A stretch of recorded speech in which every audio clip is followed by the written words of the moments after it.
A local university is offering up a unique type of music in a virtual setting. We will get the details of Voices of the People, Central Florida's premier chamber music, its origins, and how you can tune into coming up next on Polk Place.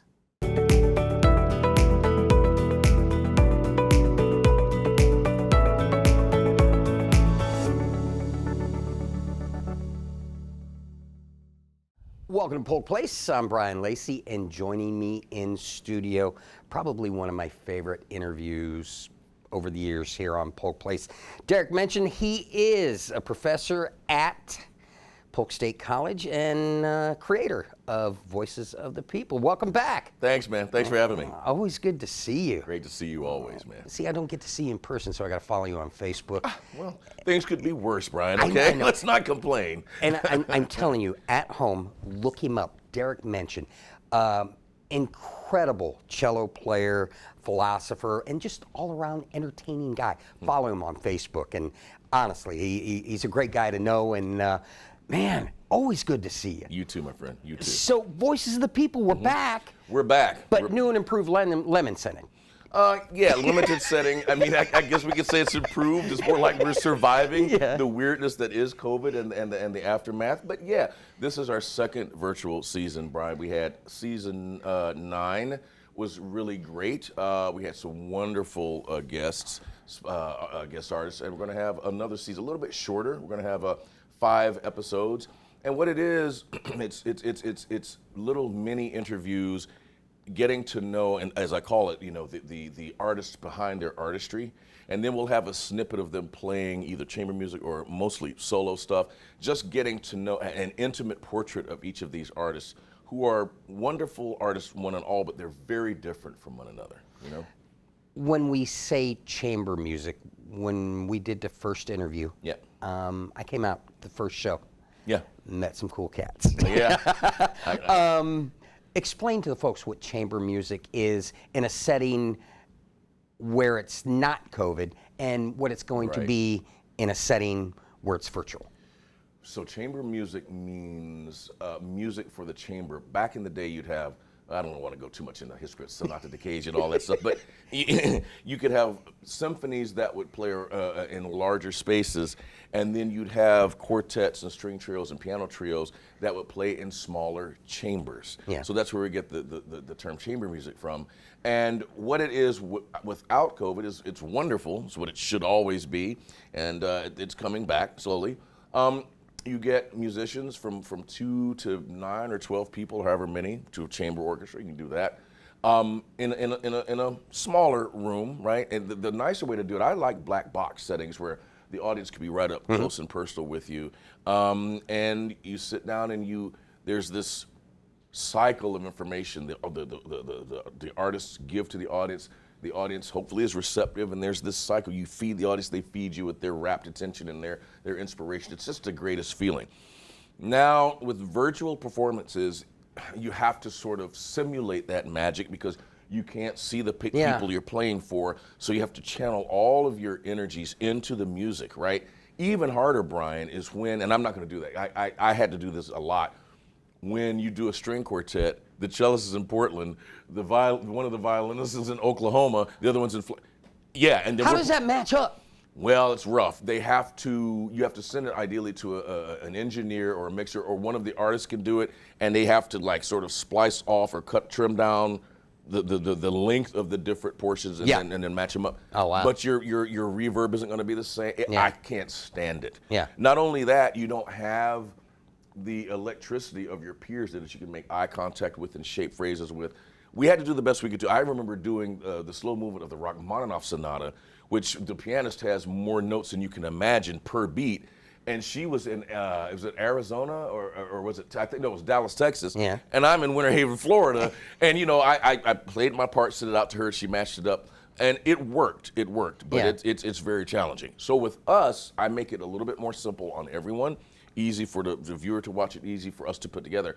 I will tape like we're doing, an interview, and then I'll have the artist send me a file of them playing, and then we put it as a link up on Polk State's page, polkstate.edu. Yeah.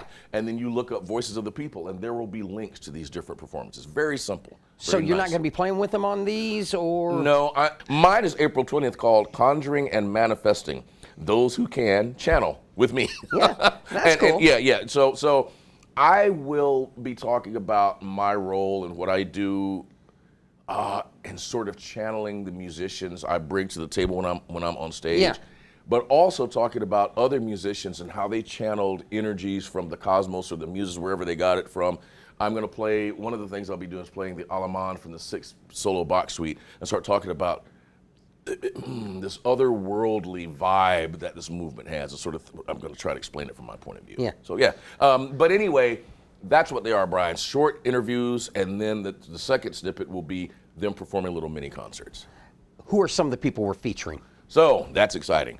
Christine Lamprea is a wonderful cellist, dear friend of mine, a young colleague who's taking the world by storm. She just got promoted or got appointed to 2 different colleges.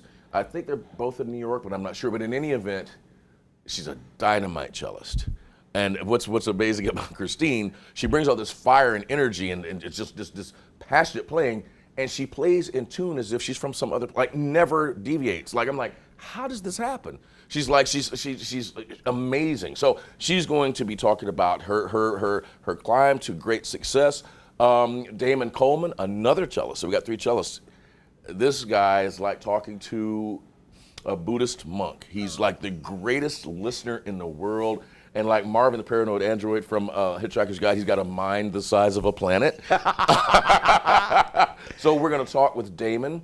Lacolian Washington, man, I call him Superman. Yeah. And his segment is called Good Trouble, as in getting into good trouble. He is my role model in many ways, a fabulous bassoonist who decided, and he's far younger than I, but at some young age, he goes, I've taken the bassoon as far as I can. I'm going to quit that. I'm tired of being poor. I want to make a little money now. Mm-hmm. And invented his own companies, and he's taking the world by storm. He's going to be talking about what it is to be a mover and shaker in the world. And then Edith Yoakley, another friend, is going to talk about her diversifying her violin skills. She is an entrepreneur and came up with something called DJ Violin. So these are going to be some of the people that we'll get to talk to. Very, very interesting. Me, Damon, Christine, Lacolian, and Edith will just chop it up in different months. We start in December with Christine, and then we end in April with me. Is it? Yeah, April with me. I need you to tell folks how to follow you and how to follow this series. Right. So Voices of the People, once again, is at polkstate.edu. You go there and you go, just do the little searchlight for Voices of the People. As far as I'm concerned, Derek mentioned DerekMenchan on either Instagram or Facebook. You can follow me as me or as a public figure on Facebook. And yeah, I think that's about it. That's how you get right to me, and that's how you get to the ensemble. Also, Old Cadillac or Lincoln too, if they follow you, right? Lincoln, 63 Lincoln Continental with the suicide doors, baby. Follow you there too. That's right. Always good to see you. Thanks Come for back having soon. me. Anytime. Thanks, man. This is the 10th anniversary of Voices of the People. Voices of the People is Central Florida's premier chamber music series. It's dedicated to meeting the ever-changing horizon of the concert going by offering programs of highly diverse and engaging works of music, performed and often composed by internationally prominent artists of color. In addition to traditional works from the chamber music genre, they also incorporate music that gladly strays from the beaten path. The series will run through May of 2022 and is available virtually and free. This virtual season is linked to Polk State's website at www.polk.edu or give them a call, 863-297-1000.